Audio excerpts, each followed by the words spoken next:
మా అమ్మ మా నాన్న అని వ్యాసరచనలో వ్రాసినటువంటి పిల్లల యొక్క పేపర్స్ దిద్దుతున్నప్పుడు కొన్ని పేపర్లు నాకు కాకినాడ పంపిస్తే ఆ పేపర్లు నేను దిద్దాను. తెల్లవారుసాము లేచి నేను ఆ పేపర్లు దిద్దుతుంటే నా కళ్ళమ్మట అలా ధారాపాతంగా కళ్ళమ్మట నీళ్లు కారిపోయాయి. నిజంగా పిల్లలు ఇంత గొప్పగా వ్రాశారా అనిపించింది.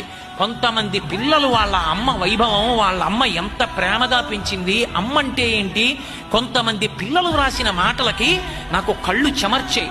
ఒక పిల్ల రాసింది, చంద్రశేఖరేంద్ర సరస్వతి మహాస్వామి వారు లోపల పరమాత్మని అనుభవించి ఉండి ఉండవచ్చు, శంకరాచార్యుల వారు ఈ జగత్తంతటా పరబ్రహ్మాన్ని జ్ఞాననేత్రంతో చూసి ఉండి ఉండవచ్చు, నేను ప్రతిరోజు ప్రతి క్షణం మా అమ్మ రూపంలో పరబ్రహ్మంతో ఆడుకుంటున్నాను.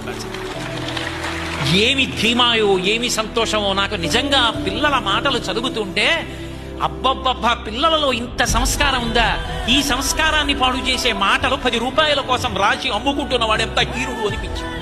దానికోసం తల్లి పాత్రలో తండ్రి పాత్రలో గురువు పాత్రలో భ్రష్టత్వానికి జారిపోతున్న వాళ్ళు ఆత్మ పరిశీలనం చేసుకోవాలి. ఒక్కసారి ఆ కాగితాలు జరిగి మనం ఎంత పిల్లల్ని పాడు చేసేస్తున్నామని.